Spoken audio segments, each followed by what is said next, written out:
Hey guys, welcome to Coach's Corner. I'm here with Coach Lauren and Coach Logan, and we just want to review the first quarter of the year. So the year started off amazingly well. We've had the Mexico Beachbody Challenge, the Intramural Open in February, and then the Publix Half Marathon in March. We already started off quarter two with the Ragnar Relay, which was just incredible. So we've got some more events coming up. We're going to update you on all of that. But let's just talk about the Ragnar. We all walked in here today. It was yesterday, and we all limped in here a little bit sore. But I don't think there's any better feeling than going through an event like that. Absolutely. So much fun. We had so many athletes out there. We started 22 athletes. For sure. We kicked off at noon on Friday, and we went nonstop. We had 3 people on the course at all times until 1:30 p.m. on Saturday. It was amazing. It was incredible. And the fact that all 22 of our athletes finished all 3 loops, I think is amazing. Because I know, for me personally, I think it was harder than the marathon. I did the marathon. It was 26 miles. This was only 15. But just mentally and physically, it felt so much harder. And the fact that people finished it that have never even ran 15 miles before. Mm-hmm. They PR'd just on the distance alone. And they did that at crazy times. But I think it just talks about what we have as a team. You didn't feel like you were running for yourself. When I was out there on the course, and it got really hard when I had to wake up at 5 a.m. I felt terrible. But I just knew that there was somebody waiting for me to hand off to. And if I stopped, if I walked too much, if I just messed around, because personally I felt like shit, it was going to affect the rest of the team. And it was just, I think I would have quit if I had to do that event on my own. Mm-hmm. Just me on my own running. And I think that's why the training environment that we have, where you're training with all these positive people, prepares you for things like that. I don't know what you guys think. For sure. The best part for me was the team camaraderie, coming in and knowing that you've got a group of people just hanging out, cooking, like waiting to high five you when you cross that finish line, playing games, messing around. The games probably stopped after our first leg, after everyone's first loop. But it was so much fun. It was interesting running in the dark too. I'd never done that before, so that was something new. And we made a lot of friends with other people too. I made a new friend and ended up getting lost on the trail. You ran with that friend. Don't talk to strangers. Lots of good times. So lots of lessons. Don't talk to strangers. That's the biggest one. But I think it's so much bigger than just the race, right? It's so much bigger than the finish line and just getting a medal for what you did. It is more about just putting yourself in positions where you're uncomfortable. Yeah. And as much as we all left there feeling like we'll never do this again, when you look back on it, when I got home yesterday and got in the shower, that was the best shower I've had all year because of everything I went through to get there. It made me uncomfortable and it made me push for a little bit more. And I think that's just what it's about, because life's going to throw a lot of shit at you and you either quit or you get up and you fight back. For sure. And I think the people that we have in here, they're never going to quit. They're just going to keep fighting. And when it gets hard, you've got your teammates to rely on. And I think that's just the reason we do these events. It's not so much about the Ragnar itself. It's just about challenging yourself to do something. And you knew everybody else was going through the exact same experience. I mean, who else would go out during 24 hours and run 16 miles, 8 hours apart each time? I mean, that's just not something you would ever do. No. But and like Lauren said, waking up in the middle of the night and going and running is something you've never done. It's 3 a.m., I'm going to go on a jog. Yeah. And that's exactly what in the middle of the woods, in a tunnel. And the best part's the memories afterwards too. Like we were all like texting each other, like reminiscing already, just those memories that you're gonna have for a lifetime. That sense of accomplishment and that shared sense of accomplishment that you went through that with a group. The gym couch was left in that field. And we got rid of the couch. Yeah. So more couch. It was great. Loads of bonuses. Yeah. So speaking of that, we have a lot more events coming up. And especially with the running club and endurance squad, a lot of changes because we want a lot more people to experience these kind of events and see what's going on. So Logan, talk to us about what we've got coming up. Yeah, so the next race that we have is on June 2nd. It's the Sweetwater Duathlon, Triathlon. There's a 5K race. Last year it was all 3 of our first triathlons. First triathlon. We'd all dabbled a little bit, thought about it. It was my first real triathlon as well. Yes. And so we're kind of shifting gears from Ragnar to triathlon. So still the same running component, but we're going to start shifting some of our training weekends to be more of a swimming, biking kind of experience. But the number one thing that we're shifting endurance is it's going to be free and open to the entire gym. So it's typically, for the past year and a half or so that I've been coaching endurance, it's been an added program that if you want to come in and join, it's great. But now we're going to open it to the whole gym with one catch, right?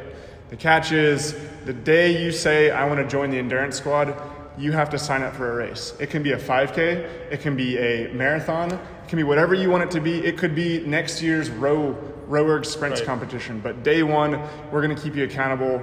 And for that accountability, we need you to sign up for a race. Yeah, so you have to sign up for a race. You have to sign up for some kind of event. Like Logan said, it can be as little as a 5K, but it can be as big as a marathon. And I know you two are both doing the half Ironman. Yep. So One the month. Sweetwater Triathlon was the one that got us the first triathlon, and now these two are going and doing the half Ironman. And it can be any time period, right? I mean, we're doing a half Ironman in a month. We've been planning for this for a year and a half. If I said a year and a half from now, I want to do my first 5K, totally fine, right? Yep. Not everybody's in the same place to be doing different races. Lauren and I maybe have a goal from a year and a half from now that's what we're going to hold each other accountable for. So, So the great thing is we've done this because Logan was doing such a great job of programming the events and making it available, but we want to open it up to more people so they can get the experiences we had at the Ragnar. They can get the experiences that we had doing the Span races and things like that. So all you have to do is sign up for a race and basically get a running jersey, and then you're part of the squad. And it's going to be Wednesday nights and Sundays. And coming up for this 2nd of June, Sweetwater Triathlon, we're going to have a 6-week training program, which is going to start literally next Sunday. And it's Easter Sunday. If you're away, no problem. You can train for 5 weeks. You'll still be fine. And the Sweetwater is a great lead-in because you basically can do it on a BMX. Yep. You don't need a specialist bike. Yep. The swim is what, 200, 300 it's a 200-meter yards? swim, a 200 200-yard meter swim, a Yep. 10-mile bike, and a 5K. And a 5K. We already have people sign up for the Duathlon, which is just a run, bike, run. There's a 5K if you want to make that a 5K. Yep. But I think the most important thing for that Sweetwater race last year, it is extremely low-key, right? Every walk of life is there. There's no professional athletes at this race. I think the biggest thing is it's the experience. Like we had with the Ragnar, it's about that experience and just coming and being part of the team. Yep. Even if you're just doing the 5K, even if you want to do it as a triplet, right? You can one person swim, one person bike, one person run. And if you don't have the gear, there's plenty of us that do. Find it. I didn't have anything when I did that. We didn't I have the borrowed a gear to bike. go I camping. Lauren still borrowed doesn't my own a bike. outfit. I still am borrowing a bike, and I'm doing a half Ironman. So there's a team of people that have done it before that can help you out. Come just try it out. We'll find the equipment. We had nothing for the Ragnar this weekend. We had 20 tents by the end of the week. So That's what the just Fit sign Fan's up. about. We'll find a way to get you through this triathlon. Won't be a problem. And for those of you who haven't been around OxFit and haven't heard a ton about the Endurance Squad, we kind of just find events, right? If you have something that you think that we would enjoy, so the Ragnar Relay was born out of one of our members saying, hey, I'd love to do a Ragnar. And you know what? We had 22 people sign up for their 22. first Ragnar. We knew nothing about it last year. So if you have an idea of an event that you've always wanted to do and you need a team of people, I promise you, most likely I'll do it, Logan will do it, and Lauren will do it. But there'll be 20, 30 other people in here that'll want to do it too. So just let us know. So then the changes, we've got the half Ironman. These two are training for it. So by training for the Sweetwater Triathlon, you'll be helping them train for the half Ironman, which is awesome. They need all the help they can get. Yes, we This do. is something that they've been training for a year now. The first time it got postponed. Hopefully this time they'll get to race. And if you want to come and support, the date is May 19th. May 19th. Sunday. And it's in Chattanooga. So not far away. So if you want to come and hang out, me and Morgan will be on the sidelines cheering them on, drinking and having fun. So come and hang with us. So Lauren, let's talk about what's coming up in terms of social events and programming for the rest of the month. Sure. Well, we'll actually start with programming. So programming next week, actually we have a PR week. So all week we're going to be testing all the things that have been in the cycle over the past 5 weeks or so. Not really testing, that's the following week, but we're just, it'll be an opportunity for you to lift a little bit heavier and do things that we've been working on, right? So then the test week is coming up the following week, right? Where we're testing everything that we've been doing in the cycle. So if you PR next week, what we're going to have is those Post-it notes out for you again. You'll write down your PR, post it on the PR board. At the end of the week, we'll have a lottery. So we'll pull some names and celebrate your PRs leading into the test week. So the week of the 22nd of April will be the test week. And then the following week, like usual, we'll have a Bring a Friend week. So right after test week, we'll work really hard, and then we'll get to celebrate and have some fun and bring some friends and family in to come see what you've been doing and all the hard work that you've been putting in. Awesome. So we've got next week, PR week. So write on a note, make sure you ring the bell, make sure you log it, and you get a chance to win some prizes once we draw it out the hat that Saturday or Sunday. And then test week follows that. So come ready to test yourself, just have fun and see where you're at, see how much you've improved during this past. I think it's been a little bit of a shorter cycle. I think it's been about 5 or 6 weeks, and usually we're 8 weeks, and then Bring a Friend a Week follows that. So awesome. That's what we got in terms of programming, and then social events. Yep, and then social events coming up in April, the end of April, we have a dog park hangout. It's going to be Sunday, April 28th. We know that all of you guys have dogs. Aunt and I don't, but we've heard all about your dogs, so we want to meet all your dogs. We want to hang out with all your dogs. So let's go play at Fetch Sunday, 2 p.m., April 28th. And also look out for some Beers and Barbells events coming up.